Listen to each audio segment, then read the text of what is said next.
بسم الله الرحمن الرحيم الحمد لله والصلاة சர்வபோல மகிழ்ச்சியும் இல்லாமல் அல்லாஹுக்கு இருத்தக்கட்டும். அல்ஹம்துலில்லாஹ். அல்லாஹுடைய ஸலவாத்தும் சலாமும் பெருமானார் ஸல்லல்லாஹு அலைஹி வஸல்லம் அவர்கள் மீதும் அவருடைய குடும்பத்தார்கள், கிளையார்கள், தோழர்கள், முஸ்லீம்கள், மோமின்கள், நம்மவர்கள் எல்லோரும் மீதும் உண்டாக வேண்டியதன் பின்னால், அன்புக்குரிய ஈமானிய உறவுகளே, அல்லாஹுடைய மாளிகையில் அதனால் கடமையாக்கப்பட்ட தொழுகை நிறைவேற்று அமர்ந்திருக்கிறோம்.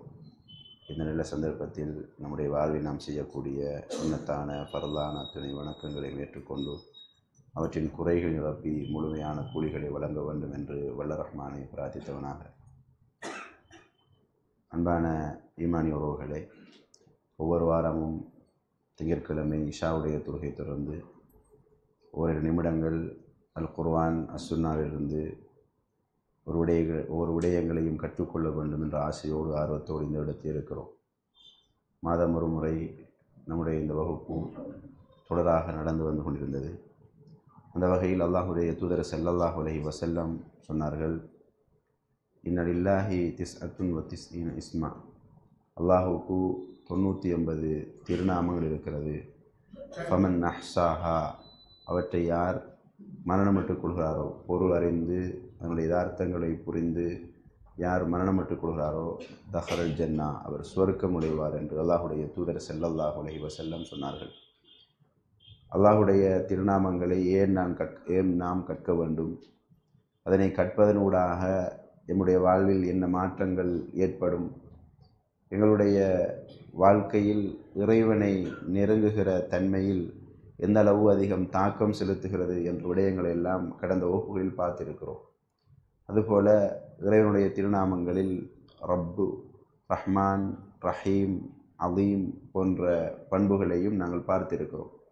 இன்றைய தினம் நாங்கள் அல்லாஹுடைய திருநாமத்திலிருந்து மிக சுருக்கமாக சொன்னால் அதனுடைய கருத்தை மட்டும் என்றுதான் சொல்ல வேண்டும். அல் அலி என்ற அவனுடைய அந்த திருநாமத்தை பார்க்க இருக்கிறோம். அல் அலி என்று வருகிற பொழுது இறைவன் உயர்ந்தவன் என்ற அர்த்தத்தை கொடுக்கிறது. உயர்ந்தவன் என்று வருகிற பொழுது கண்ணியத்தில் இந்த உலகில் இருக்கிற அத்துணை படைப்புகளை விடவும் உயர்ந்தவன், அந்தஸ்தில் இந்த உலகத்தில் இருக்கிற அத்துணையும் விட உயர்ந்தவன்.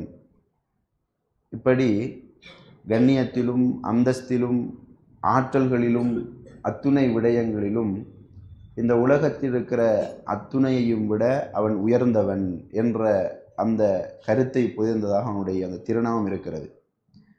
எனவே இந்த உயர்ந்தவன் என்று வருகிற பொழுது அவனுடைய அடிப்படையான தன்மையோடு தொடர்படுத்தி இறைவன் எந்தளவு உயர்ந்தவன் என்பதை நாங்கள் புரிந்து கொள்ள வேண்டும். அவனுடைய பண்புகளில், தாத்தில், அவனுடைய யதார்த்தமான அந்த நிலையில் உயர்ந்தவன். அதை பற்றி எங்களுக்கு சொல்கிற பொழுது அவன் அனைத்தின் அர்ஷின் மீது நிலை கொண்டிருக்கக்கூடியவன், அனைத்தின் மீதும் ஆற்றல் கொண்டவன். அவனுடைய உயர்வானது அர்ஷில் நிலை கொண்டிருந்து அனைத்தின் மீதும் ஆற்றல் உள்ளவன் என்ற வகையில் அவன் உயர்ந்தவன். அல்லாஹ்வை அவனுடைய தாத்தில் நாங்கள் நம்புறதாக இருந்தால் அந்த அலி என்ற அந்த திருநாமத்தை, உயர்ந்தவன் என்ற திருநாமத்தை நாங்கள் அவனுடைய தாத்தோடு வைத்து நம்புவதாக இருந்தால், அர்ஷில் நிலை, தாத்தி அடிப்படை, அவன் இயல்பாக அர்ஷில் நிலை கொண்டு அனைத்தின் மீதும் ஆற்றல் கொண்டவன், அனைத்தையும் சூழ்ந்து கொண்டு அனைத்தையும் அவனுடைய விருப்பத்தின் போல் வடிவமைத்து செயற்பட்டு கொண்டிருப்பவன் என்று நாங்கள் அந்த உயர்ச்சியை நாங்கள் நம்ப வேண்டும். உயர்ந்தவன் என்று சொன்னால் பணத்தில், கௌரவத்தில், பண்புல, அந்தஸ்தில், அதிகாரத்தில் இந்த உலகத்தில் நாங்கள் பார்க்குற உயர்ந்தவன் அல்ல. இந்த உலகத்தில் 7 வானங்களுக்கு மேல் இருக்கிற அவனுடைய அருஷ் என்ற சிம்மாசனத்தில் நிலை கொண்டவனாக இந்த உலகத்தின் அனைத்தையும் சூழ்ந்து கொண்டு அனைத்தையும் தன்னுடைய விருப்பம் போல் மாற்றி அமைத்து கொண்டிருக்கக்கூடிய வகையில் அவன் உயர்ந்தவன். அவனுடைய உயர்வு என்பது நாங்கள் பார்க்கிற உயர்ச்சி அல்ல. இந்த வகையில் நாங்கள் அதனுடைய உயர்ச்சியை நம்பிக்கை கொள்ள வேண்டும். அதே போல அவனுடைய சக்தியில் அவன் உயர்ந்தவன், ஆற்றலில் அவன் உயர்ந்தவன். இந்த ஆற்றல் என்று வருகிற பொழுது சில போது அல்லாவை மறந்து எங்களுடைய ஆற்றல்களில், பல சந்தர்ப்பங்களில் அல்லாஹ்வை மறந்து இந்த உலகத்தில் நாங்கள் வலிமை மிக்கவர்கள், சக்தி மிக்கவர்கள் என்று கருதுபவர்களுடைய ஆற்றலில் அதீத நம்பிக்கை கொண்ட மக்களாக நானும் நீங்களும் மாறி போயிடுறோம். அல்லாஹ்வை மறந்து அல்லது அல்லாஹ்வுக்கு கட்டுப்படுகிற உதாரணத்தை சொல்ல போனால், இந்த உலகத்தில் வலிமை மிக்க ஒருவனுக்கு அவனுடைய சட்டங்களுக்கு கட்டுப்படாவிட்டால் ஏற்படுகிற விபரீதத்தை உணர்ந்து தலை சாய்க்கக்கூடிய மனிதன் இந்த உலகத்தை ஆண்டு அதிகாரம் செலுத்தி அத்துணை மீதும் ஆற்றல் கொண்டவன் என்ற அந்த இறைவனுக்கு வழிபடுகிற விடயத்தில் பொடுபோக்காக இருப்பதை பார்க்கிறோம். உலக சட்டங்களுக்கு கட்டுப்படக்கூடிய மனிதன், உலக சட்டங்களுடைய தண்டனைகளுக்கு பயந்து கட்டுப்படக்கூடிய மனிதன் அனைத்தின் மீதும் ஆற்றல் கொண்ட அந்த இறைவனுடைய அந்த உயர்ச்சியை, அவனுடைய அந்த ஆற்றல்களை புரிந்து கொள்ளாமல் பராமுகமாக இருப்பதை பார்க்கிறோம்.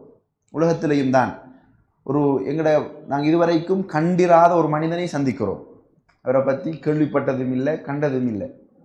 அவர் எவ்வளவுதான் பலசாலியாக இருந்தாலும் எங்களோட கண்ணுக்கு அவர் தெரிகிற தோற்றத்தை அடிப்படையாக கொண்டு எங்களோட உள்ளத்தில் நாங்கள் ஒரு தீர்ப்பெடுத்துக் கொள்வோம். அவருடைய ஆடையை, அவருடைய தோற்றத்தை, அவர் பயணிக்கிற வாகனத்தை அடிப்படையாக கொண்டு நாங்கள் ஒரு தீர்ப்பெடுத்துக் கொள்வோம். சில போது அவர் ரொம்ப சிம்பிளான ஒரு மனிதனாக எங்களை கடந்து செல்கிறார் என்றால் அவர் எங்களை விட தாழ்வானவர், எங்களை விட பலவீனமானவர் என்று நினைத்துக் கொள்கிறோம். எங்களை கடந்து போன பிறகு யாராவது ஒருவர் வந்து கேட்டு அவரை பற்றி தெரியுமா, அவர்தான் இந்த நாட்டுடைய அனைத்து அதிகாரங்களையும் தன்னை கையில் வச்சு ஆட்டி படைக்கிற ஒருவாள், அந்த அளவுக்கு செல்வம் என்று சொல்கிற பொழுது எங்களோட உள்ளத்தில் நாங்கள் நினைச்ச சிந்தனை அப்படியே தலைகளாக மாறும். அவர் சரியாக புரிந்து கொள்கிற பொழுது அவரை பார்க்கிற பார்வை மாறுகிறது. இறைவன் அல் அலி, அவன் உயர்ந்தவன், எப்படி உயர்ந்தவன் என்பதை நாங்கள் அறிகிற பொழுதுதான் அவனுடைய அந்த உயர்வின் மகத்துவமும் அந்த உயர்வில் இருக்கிற அந்த தத்துவங்களையும் புரிந்து அவன் பக்கம் சாய்கிற மக்களாக எங்களால் மாற முடியும்.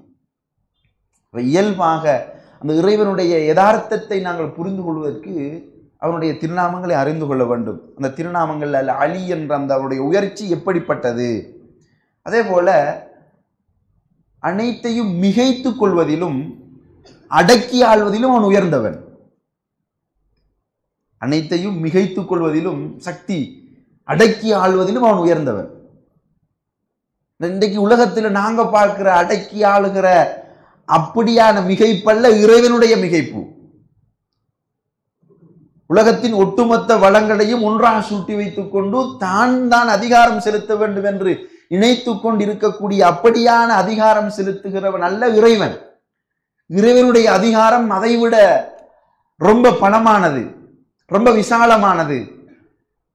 இந்த உலகத்தில் அதிகாரம் செலுத்துகின்ற நான் தான் இந்த உலகத்தின் போலீஸ்காரன், நான் தான் சட்டம் ஏற்றுவன், எல்லாரும் எனக்கு வழிபட்டுத்தான் ஆகணும் என்று உலகத்தில் பல மனிதர்களை இந்த உலகம் கண்டுவிட்டது.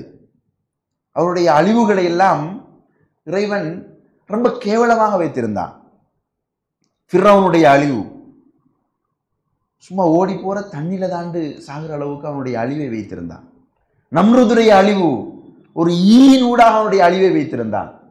செல்வ செருக்கில் அகம்பாவத்தோடு அடைந்து கொண்டிருந்த காரனுடைய அழிவு சிம்பிளாக அவனுடைய ஒட்டுமொத்த சொத்துக்களையும் அப்படியே சுழிவாங்கி அழித்துக் கொண்டான். இப்படி இந்த உலகத்தில் தாங்கள் தான் பலசாலிகள், ஆது சமூது கூட்டத்தினர் பெரும் பெரும் மலைகளை கைகளால் குடைந்து அதில் தங்களுடைய கோபுரங்களை அமைத்து தாங்க தான் மிக பெரும் பலசாலிகள். அவருடைய தோற்றங்களே பெரிய தென்னை மரம், பனைமரம் மாறி தோற்றம் அவங்கட. அப்போ சைஸிலையும் தோற்றத்திலையும் மிக உயர்ந்தவர்கள், நாங்கள் ரொம்ப பலசாலிகள் என்பவர்களை அல்லாஹ் ஒரு சத்தத்தை கொண்டு அளித்திருக்கிறார். ஒரு சத்தம் தான் வந்துச்சு, அப்படியே சிவிப்பாறைகள் வெடித்து மரங்கள் சாய்ந்து கிடந்தது போன்று சாய்ந்து கிடந்தார்கள். ஒரு காற்று அல்லாஹ் அவர்களை அப்படியே நாசமாக்கி விட்டான். அவர்கள் மரங்கள் சாய்ந்து கிடப்பது போன்று சாய்ந்து கிடந்தார்கள். அன்பானவர்களே, அப்ப அல்லாஹ் அனைத்தையும் மிகைப்பவன் என்றால் அவருடைய மிகைப்பு எப்படியானது என்பதில் உறுதியான நம்பிக்கை சஹாபாக்கள்கிட்ட வெளிப்பட்டது. பத்ருடைய போர்க்களம், தாங்க கொஞ்சம் பேர், எந்த ஆயுதப்பழமும் இல்லை, எந்த ஆளணி பழமும் இல்லை, உணவு என்று போருக்கான எந்த ஆயத்தமும் இல்லை. அன்பானவர்களே, அதிலும் அதிகமானவர்கள் கிட்டத்தட்ட 45-50 வயது தாண்டியவர்களாக 45 வயது தாண்டியவர்களாக இருந்திருக்கா ஒரு சஹாபாக்களுடைய அந்த பத்ரு சஹாபாக்களுடைய வாழ்க்கையை எடுத்து பார்க்கிற பொழுது. இப்படி மிக சொற்பமான எந்தவித தயார்படுத்தலும் இல்லாமல் இருந்த அவர்களிடம் இருந்த நம்பிக்கை, அவர்கள் இறைவனை எப்படி புரிந்து வைத்திருந்தார்கள்.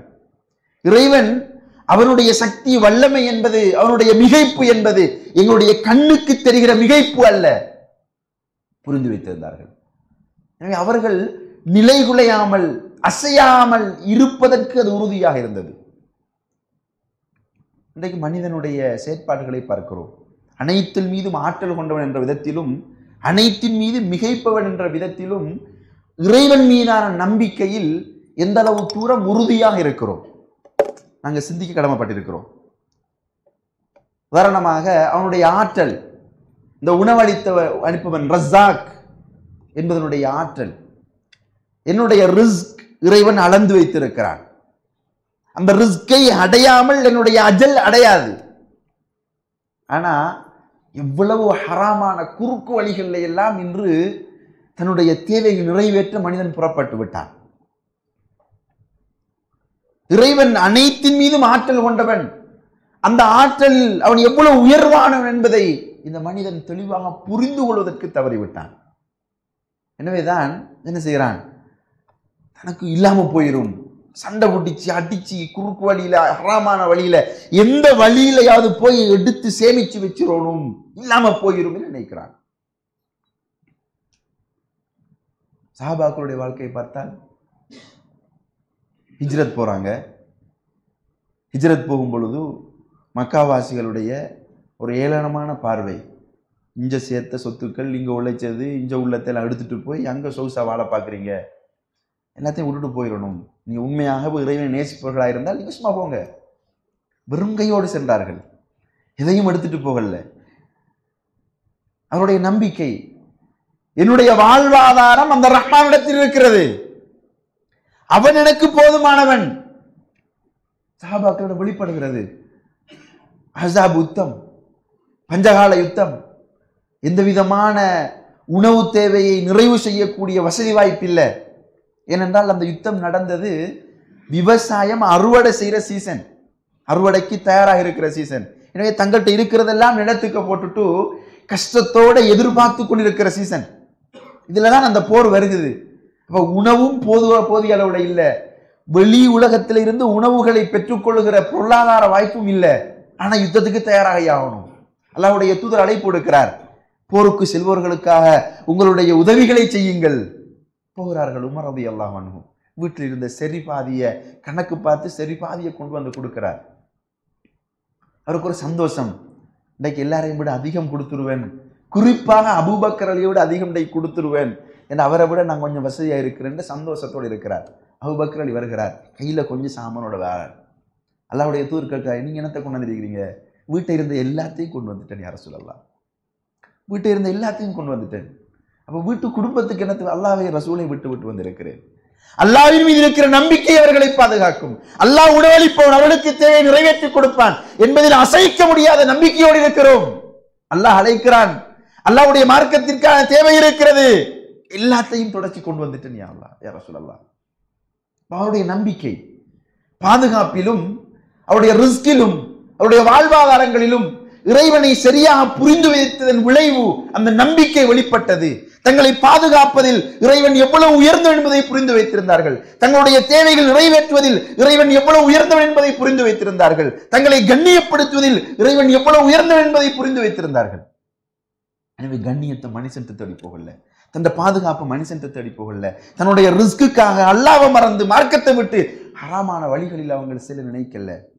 எனவே இந்த இறைவன் உயர்ந்தவன் என்பது அனைத்திலும் உயர்ந்தவன், இந்த உலகத்தில் நாங்கள் பார்க்கிற அனைத்திலும் உயர்ந்தவன், அவனை நாங்கள் விசுவாசித்திருக்கிறோம். அந்த விசுவாசமும் அந்த புரிதலும் மிக சரியாக இருக்குமா இருந்தால் எங்களை யாராலும் அசைக்க இயலாது, எங்களை யாராலும் அசைக்க இயலாது. அந்த இறைவனுடைய உதவி என்பதில் அந்த எல்லா இடத்திலும் எல்லா விஷயத்திலும் உயர்ந்தவனாக என்னை அவன் பொறுப்படுத்திக் கொள்வான்.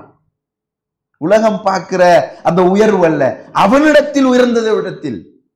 எனவே அன்பானவர்களே, இந்த உயர்ந்தவன் என்பதை நாங்கள் ஈமான் கொள்கிற பொழுது அது எங்களுடைய வாழ்வில் எங்களுடைய வாழ்வாதாரத்தை தேடுவதிலும், எங்களுடைய சமூக அந்தஸ்தை தேடிக்கொள்வதிலும், எங்களுடைய நாளாந்த செயற்பாடுகளை அமைத்துக் கொள்வதிலும் அது மிக பெரும் தாக்கத்தை ஏற்படுத்தும். சரியாக புரிந்து கொள்கிற பொழுது அனைத்திலும் இறைவன் உயர்ந்தவன். அந்த உயர்ந்தவனை சரியாக நாங்கள் விசுவாசித்துக் கொள்கிற பொழுது அத்துணை உயர்ச்சிகளுக்கும், இந்த உலகத்தில் நாம் எதிர்பார்க்கிற அத்துணை உயர்ச்சியையும் அவன் தருவதற்கு போதுமானவன் என்ற விடயத்தில் அது பாரிய தாக்கத்தை ஏற்படுத்தக்கூடியதாக இருக்கும். இறைவனுடைய திருநாமங்கள் ஊடாக அவனை சரியாக புரிந்து கொள்வோமாக இருந்தால், அவனை நோக்கி நாங்கள் இறைவனை நெருங்கணும்னு ஆசைப்படுறோம், அல்லாட்ட நெருக்கமாக இருக்கணும்னு ஆசைப்படுறோம். அந்த நெருக்கம் விரைவானதாக இருக்க வேண்டும் என்றால் அவனுடைய திருநாமங்கள் ஊடாக அவனை பற்றி சொல்றான். அல்லாஹ் அவனை பற்றி சொல்றான்.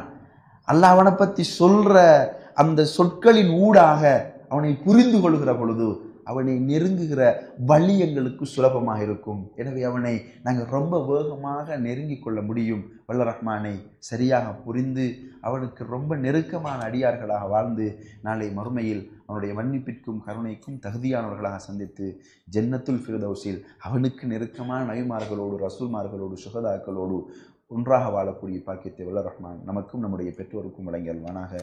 வாஹிரு அல்ஹம்துலில்லாஹி ரப்பில் ஆலமீன். சுப்ஹானக்கல்லாஹு வ பிஹம்திக அஷ்ஹது அல்லா இலாஹா இல்லா அன்த அஸ்தக்ஃபிருக்க